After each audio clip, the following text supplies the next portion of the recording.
Assalamu alaykum, hörmətli görürmənlər. Erkin Asiya Radiosu'nun muhterem anlıqçıları.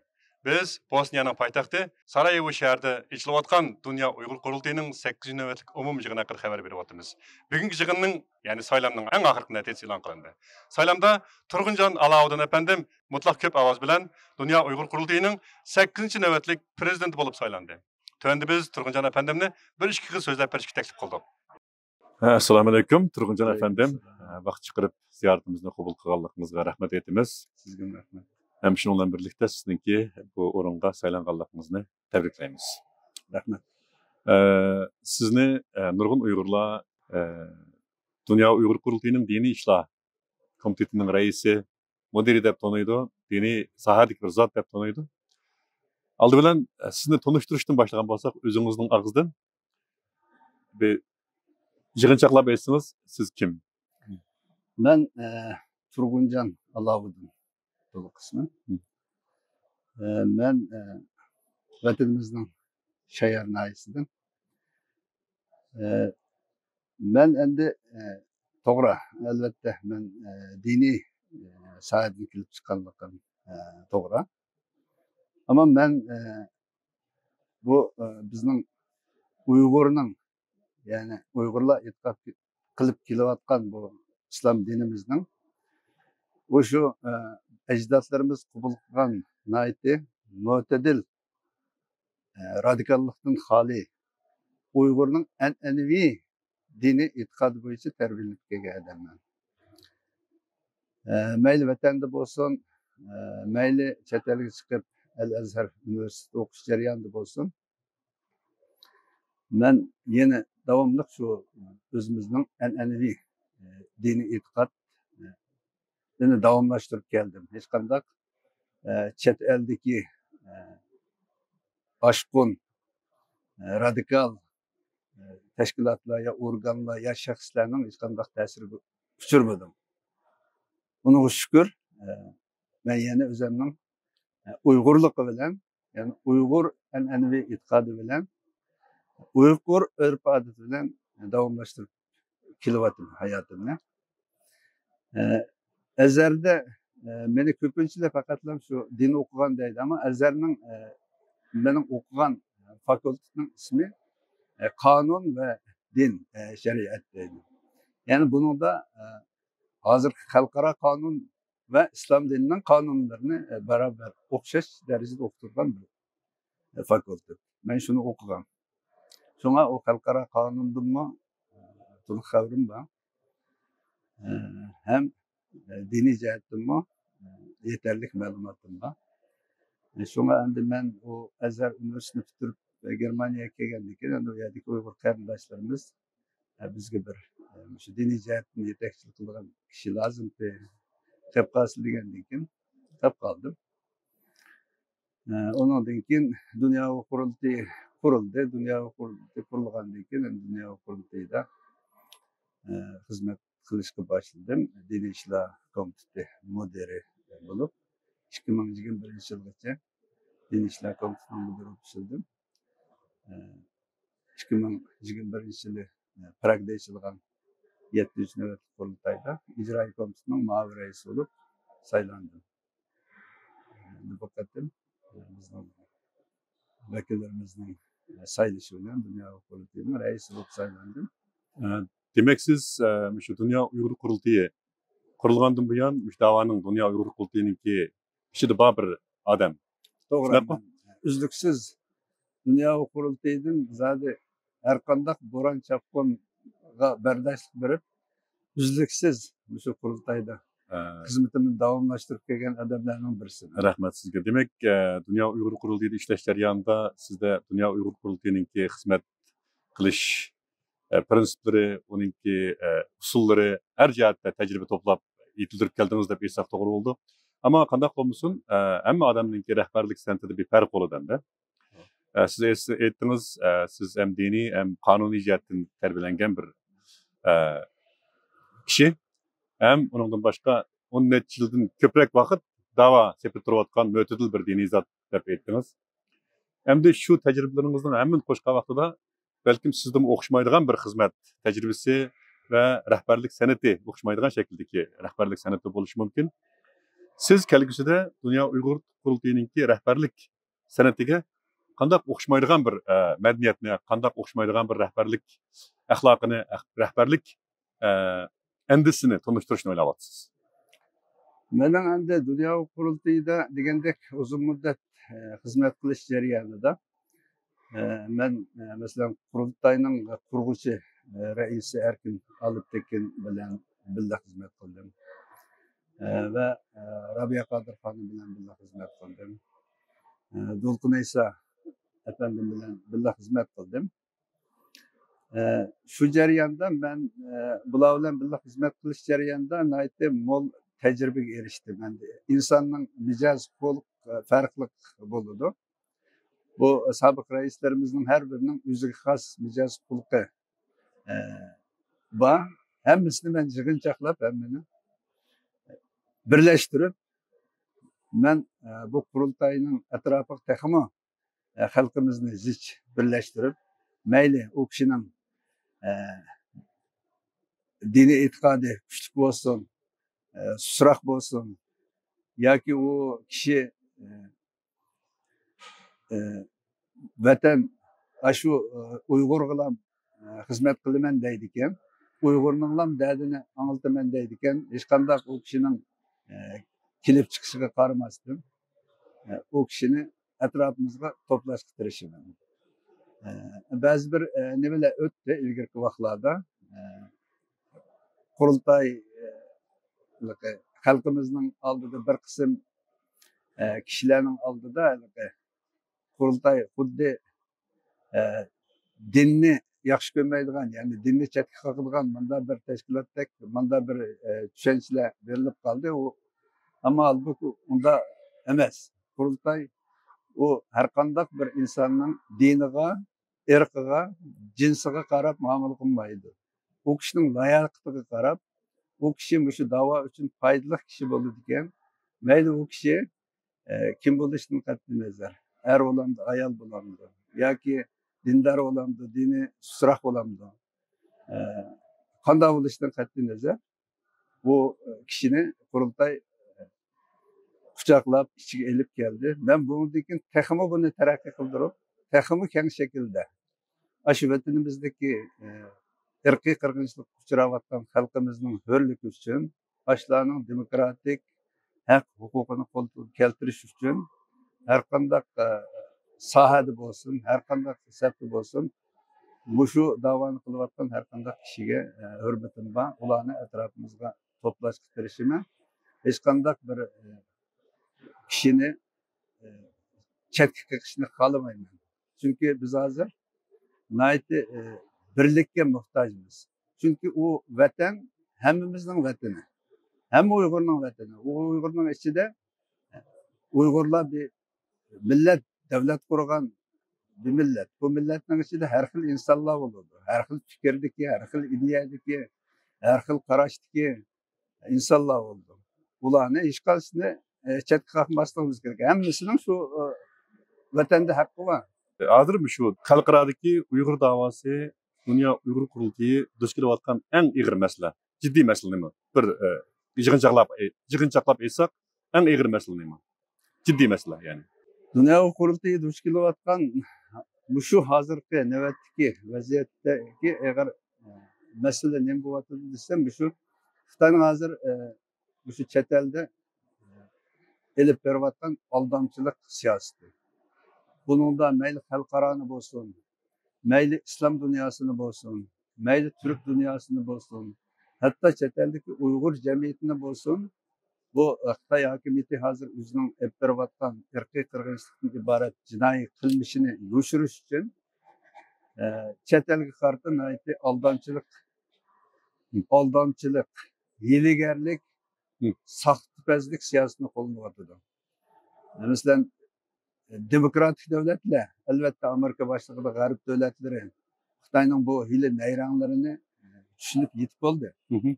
Bular davomli bizni qo'llashni, bizga hissdoshlik qilishni davomlashtirdi deb o'ylayman ishini. Ammo bir qism davlatlar Xitoyning bu aldamchilik siyosatiga aldanib va yoki o'zining shaxsiy davlat manfaatida bu Xitoy bilan hamkorlashib bizga qarshi harakatlarni qilyotdi. Bizni qo'llamayotdi. Onun ustiga shu bizning o'zimizning xalqimizning ichidami bu Xitoyning aldamchilik siyosatiga aldanib shu vatanga berib keladigan urug' tuqqanlarni chaqiradigan mushu holatlar shakllanyapti endi. Bu bir biz uchun bir oldimizda qiladigan xizmatlarga endi jiq jihatdan to'sqinlik bo'ladi, ammo biz bu to'sqinlikni yengib keta olamiz deb qarayman. Chunki biz bu qatimqi bu qurultayga saylangan rahbarlarning ichida bütün sohalarni o'z ichiga olgan, har sohadan yetishib chiqqan rahbarlarimiz var. Yani bular bilan biz bu bizning asosli bu davomizning, ya'ni lobbichilik shaklda bu davomizni yana texnik kuchli shaklda davomlashtirsak, burun qilib bo'lanmagan bizning asosli faoliyatlarimiz g'arb dunyosida olib berildi, g'arb dunyosi bizni qo'lladi. Ama bizning İslam dünyası ve Türk dünyası bizge karşı Xitoy taraf tutdu. Yani bunu biz hazırki şu saylangan rehberlik heyeti bilen biz bunu yenip çıkalayımız deymen. Şunu işinimen çünkü biz bunun ki siyasetimizde hem Garip dünyası da hem bu İslam dünyası da Türk dünyası da faaliyetlerimizde takımı güçlük elip verip uğulağa Xitoyning haqiqiy irqiy qirg'inchilikdan iborat jinoiy qilmishining hepti basharsini ichib tashlaymiz. Rahmat. Albatta bu dava duch kelayotgan yana bir ig'ir masalaning birini dedingiz. Biz yana bir masala bor deb o'ylayman men. Shu davo sebabidiklarniki oilasiga qaratilayotgan besimlar. Men anlasam shu yaqinda sizning oilangizga har xil Xitoy tarafdan ruhiy va jismoniy besimlarning kelganligi, zarbalarning berilganligini angladik. Sizning urug' tuqqanlaringizningki tutilganlari mushatda sizni shu yo'ldan chekindirish uchun sizga kelgan ba'zi bir tahdidlar bo'ldimi? Albatta o bundak işler bo'ldi, yuz berdi. Albatta bu tabii endi yuz berishi. Ben bo'lmasam boshqalar bo'lsin, uni shu shaklda tahdidlar bo'lishi mumkin-di. Men bu tahdidlarga burundan tayyor bo'lib o'tirib chiqdim. O tehditlerge baş egip bu hak yolundan, bu bizim hak davamızın vazgeçmeyimiz. Çünkü benim urug' tuqqanlarimni deplam bu bütün bir milletning davasını vazgeçiş bu bir insan için bu bir to'g'ri bir qarash emas. Mayli tuqqanlarimizni Xitoy hokimiyati mayli jazolasın, mayli ularni ko'tarib bir yaxshi bir holga kelsin. Qanday shaklda bo'lsin, biz bütün milletimizning haq huquqi qo'lga kelmaguncha, o'z taqdirini o'zi belgilash haqqini qo'lga keltirmaguncha biz o Xitoy hokimiyatining mayli tahdidi bo'lsin, mayli aldamchilik siyosati bo'lsin, buni bosh egmaymiz. Rahmat sizga. Yana bir savol hamda ba'zi bir odamlarning kallasida bo'lishi mumkin, atrofimizdagi yoki bizni ko'rmagan yoki sizni ko'rmagan odamlarning kallasida ba'zi uchurlar bo'lishi mumkin. Men shu savolga so'rashni men to'g'ri deb o'ylayman hamda bir so'rab boqmasak bo'lmaydi deb. Hamda siz davo sepida 20 yildan buyon yoki 10 necha yildan buyon davo sepida Erkin Aliptekinning qo'lida tarbiyalanganligingizni aytdingiz. Nurg'un odamlar buni bilmaydi hamda. Dava sepida siz muavin rais bo'lib saylanib xizmatlarni qildingiz, xalqaro sahnlarda ko'rindingiz. Ammo shunaqa bir ba'zilarninki kallasida ba'zi bir dargumon, ba'zi bir hukmlar bo'lishi mumkin. Turg'unjonning orqada yana bu parda orqasida huquq tutganlar bo'lib qolishi mumkinmi? Turg'unjon mustaqil bir o'ziniki huquq shu nimasini, prezidentlik vazifasini mustaqil boshlarning ta'siriga kontrolga uchirmay turib qila olarmi degandek bir gumonlar, bir o'ylar bo'lishi mumkin. Siz bunun hakkında cevap bersiz. Navad aşta bir sizden sorap kalsa perde arkasında başkurduğanlar var bu adamni. Bu adam bir haqiqiy prezidentlik vazifasini haqiqiy shaklda o'z oldiga mustaqil joriy qildirolmaydi, ijro qilolmaydi deb o'ylayotganlar bo'lsa, siz ularga nima deysiz? Elbette endi o endişini düşünümüz. Elbette onda endişeler boludu. Çünkü benim micaz kulkum kattık, kopal şekilde bulmagaçka endi benim micazım yumuşak naydı. Kilişen gülme şekilde bulgaçka endi bunu kişiler şundak düşüngen buluşu mümkün. Bu kişini başkalar başkurup aşına kırıp gidemek ki yani öz aldığı müstakil siyaset paramı dikedeydiğen endişe. Bu işi tabii yani. Ama bu yerde dünya kurultayının faaliyet etberiş jarayonida bu dünya kurultayının belgilengen nizamnamaları var ve kaydı prensipleri var. Yani hiç kim o kaydı prensiplerden nizamnamadan sırt başka bir taraflarga yoki başka bir kişilerin yoki organlarının bir ta'sirga uchrab ketmaydi. Şu nizamnoma ve prensipler qanday belgilengen olsa biz faaliyetimizni şu şekilde davamlaştırırız elbette. Bizge to'g'ri maslahatni berib yoki bir hata bir ishni qilib qolgan bo'lsak, bir xato bir siyosatni qilib qolgan bo'lsak, kelib bizga mayli shaxs sifatida bo'lsin yoki bir jamoat sifatida bo'lsin, biz kelib mana ishlar bunday bo'lib qoldi deb maslahat ko'rsatsa, albatta uning maslahatini qabul qilamiz. Bu demokratiya degan shu. Boshqalarning talab fikrlarini, ko'z qarashlariga hurmat qilish, talab fikrlarining to'g'ri bo'lgan taraflarini qabul qilish bu bir har qanday bir tashkilotning, har qanday bir rahbarning majburiyati. Bo'lmasa u diktator bo'lib qoldi. Bir kim kelib mana bunday qilsangiz yaxshi bo'pti ekan, yani bunday qilsangiz yaxshi bo'pti ekan desa, sen o'tirasan, nima karing yoki nima haqqing bor deb bu kishi bunda deyish to'g'ri emas. Yani buni boshqalarning nimasiga tushib qoldi, o'zi ayrim bunday ish qilinmadi deb tushunib olish menimcha bu to'g'ri emas.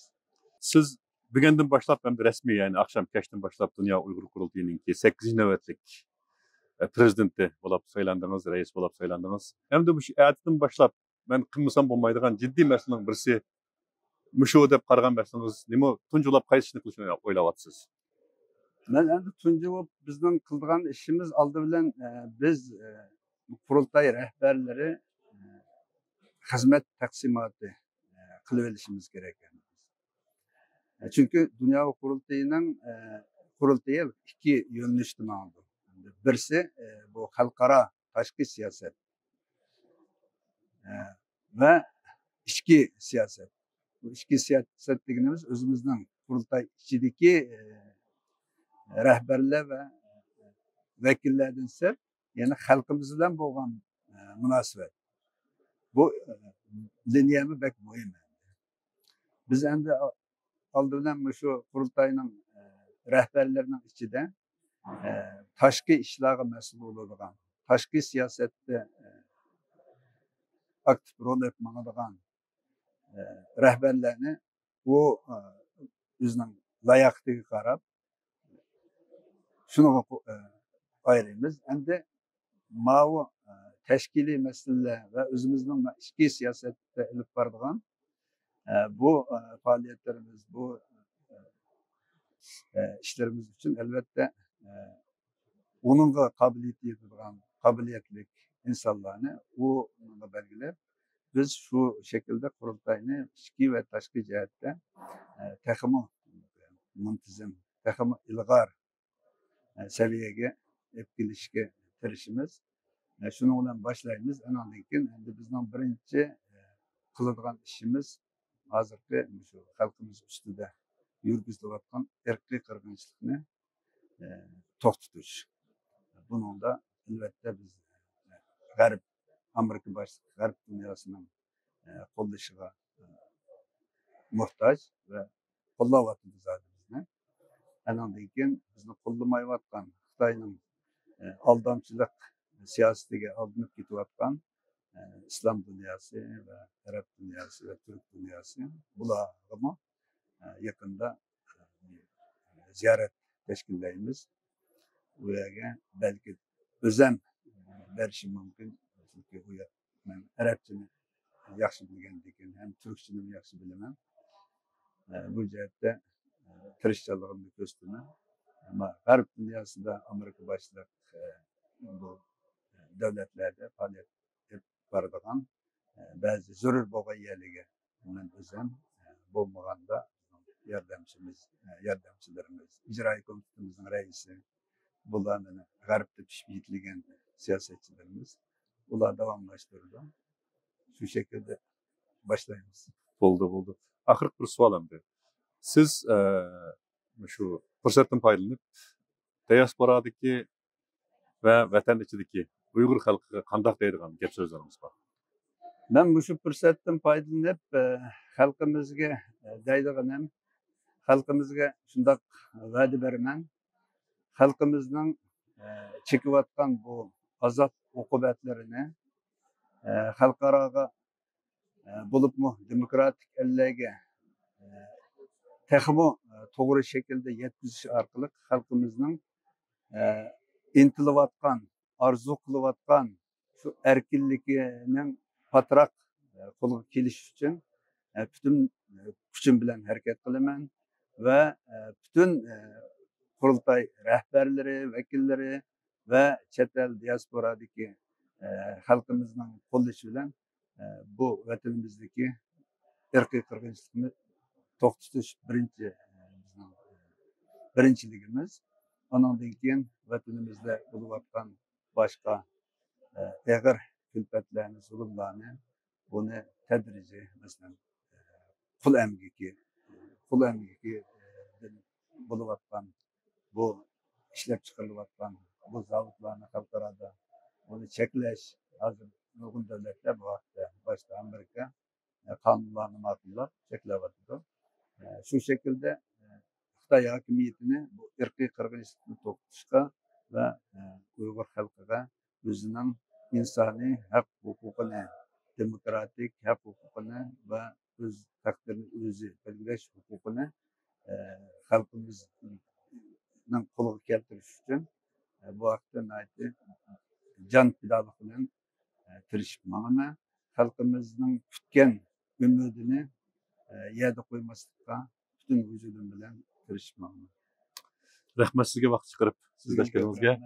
Menimcha so'zlashimiz xudoyim ursa. Rahmat sizga. Rahmat.